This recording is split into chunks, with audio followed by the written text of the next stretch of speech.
back. This is Chris Spicher with Minding Your Business, Lancaster Chamber of Commerce. Next guest and chamber member, Denise Faucette, nutritional counselor, health specialist, and wellness coach. Welcome. It's good to be here. Let me give you a mic. There you go. And thank you for joining the Lancaster Chamber of Commerce. It's my pleasure. I was looking for a venue to get the word out about health, and that seemed like the most appropriate place to go. How long have you been interested in health? It started about probably 5 years ago when my husband first came home from the doctor with a diagnosis that his sugar was too high, and with that he came home with a big bag of pills. And that kind of started the journey. And you're married for richer, poorer, sickness and health, so you're going to make things better. Absolutely, and I really didn't want to see him on those pills for a long time, and I knew there had to be a better way. How did you figure that out? I took nursing when I was in school, so I had a pretty good understanding of nutrition. I had an understanding of how the body works and that what you put into the body affects your body. So if I could change the way he was eating, then I could help to bring his sugar down. Denise, don't you think, we're adults, we have money, there's wonderful places to go and eat and relax and make ourselves happy, and a lot of it is not healthy. This is true. That's where we have to start making healthier choices. Because we can still enjoy a good meal, but in the way that we prepare it, it makes it healthier. And if we cut down on all the fried foods and eat more baked foods and things like that, and I know sometimes to people that seems boring, but with the right seasonings and the right ingredients, you can make it taste even better than something that you're throwing a ton of salt on. I heard you say the word preparing, and to me that means probably eating at home a little bit more. Yes, and also when you eat out, you make better choices as far as what you're eating, but eating at home is good. And I know a lot of people think that because they have busy schedules, they can't eat at home and they don't have time, which is one of the myths that I have to dispel with people, because you can actually prepare items ahead of time, and then it's not going to take you as long to prepare a meal at home. And when you really think about it, by the time you sit through a drive-through line, and everything else, you've spent probably 30 minutes. Yeah.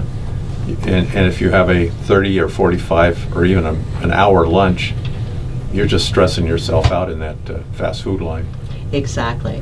But if you prepare your meal in advance at home and you do meal prep throughout the week, all you have to do is take that healthy lunch with you, include some fruits and vegetables, maybe a nice salad, a nice sandwich with some healthy lean meat on some wheat bread with some fruit.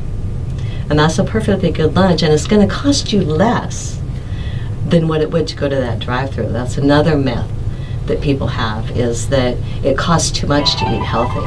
And then you're also you're using your own containers, and so no trash. Exactly, which saves on our environment as well. So it's kind of a win-win situation for everybody. So I met you at the Lancaster Chamber of Business for breakfast the other morning. I think that's where. And did anybody come up and want to talk to you? A few people.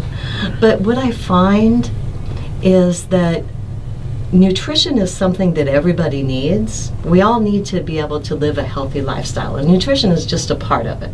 It's an entire lifestyle. But it's not necessarily something we want. So maybe this is like next year or the year after, or when I I get to a certain age, if I do. Right. And also, it's like, well, I feel okay now. And that's what I usually hear from people is, well, I feel okay now. Well, I understand that, but you got to understand how the body works. Before a person gets a symptom, like their blood pressure or their sugar levels or anything like that, that's already going on inside your body long before that. That symptom comes out when the body is saying, I've had enough. Yeah. And that's actually the body's cry for help. Right. And even then, thank goodness, it may not be too late, but it's Exactly. a road you shouldn't have never taken. Right. So you teach classes? I do. I teach classes as far as a lot of different things, the importance of water. And that's one of the things that people don't realize, how important water is in their body. I teach classes on label reading because oftentimes we grab something from a shelf and we don't pay attention to what's in it. And high fructose corn syrup is one of the things that's in almost everything. If you look in your barbecue sauces, a lot of salad dressings, things like that, and people don't realize that. So they end up putting things into their body that they don't even know. So label reading is a big part of it. I go over pH testing, which gives a person an understanding of whether or not their body is assimilating the nutrients that goes into it. Because if your body is too acidic or too alkaline, it doesn't matter if you eat that nice good salad because you're not getting the nutrients from it. So it can be either too acidic or too alkaline? Yes. Wow. It can go either way. And then I teach classes as far as just basic health tips. I go over vitamins, why it's important for different vitamins in your body. The importance of, some people want to eliminate certain things from their diet. They say, I'm going to eliminate carbs. Well, that's all well and good, but carbs give your body energy. So there is a need for each of those items in your body because it has a function. So I teach people about that it's okay if you want to cut it out for a while, if you have a specific goal, but at some point in time, the key to health is eating a well-balanced diet every day, which includes your green leafy vegetables, which includes your whole grains, which includes your fruits, your lean proteins, your dairy products. All of that is a part of it, which your body needs the nutrients from all of those different food groups, not just a handful of them. Sounds like you could almost I don't, but you could lay a schedule out in advance. You can, and actually the best way to eat is every 3 to 4 hours.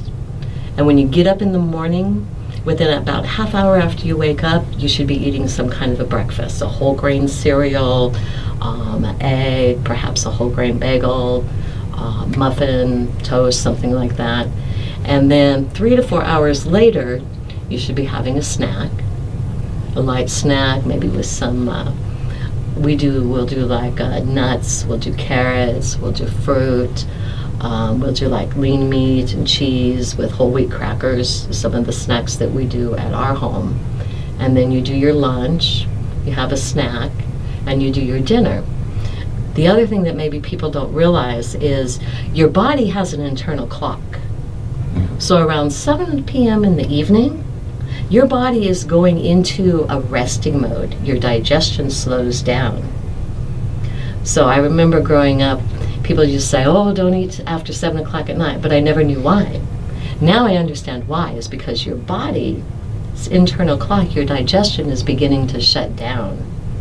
So anything you eat at 8, 9 o'clock at night is just going to sit there until the next day. So what happens when it sits there? Your body is working on it, which it can't. And it ends up going into excess weight. Gotcha. And oftentimes it'll elevate, depending upon what you ate. It can elevate your sugar, it can elevate your pressure.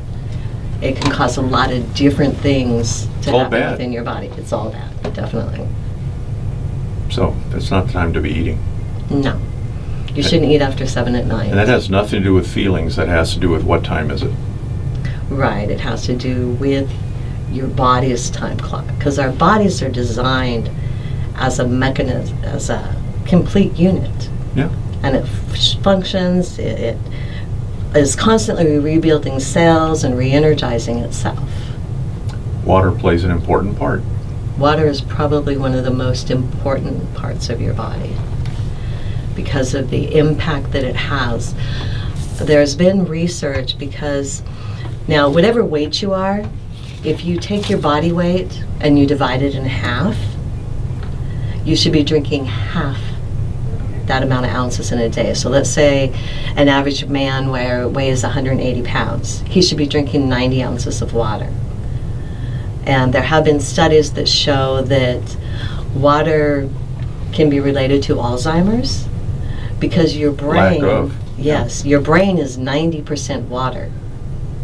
So if you're not drinking water, your brain's not getting water and it's getting dehydrated. Your muscles, your bones, your blood vessels are all mostly water. Your body is 80% water. Yeah. So you figure if you're not putting that water into your body, It's not working. it's bad news. Slowing down.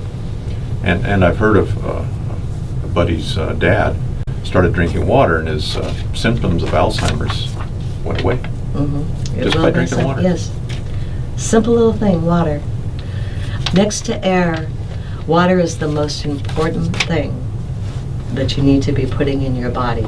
Research shows that you can go 4 minutes without air, 4 days without water, but you can go 40 days without food.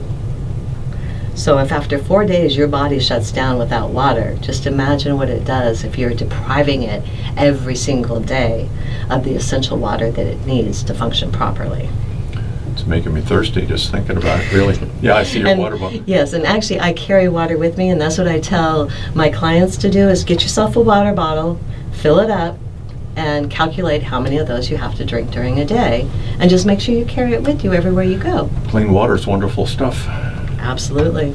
Well, I'm talking with Denise Faucette, nutritional counselor. We're going to take a break. We'll be right. You stick around? Oh, absolutely. Okay, thank you. Be right back.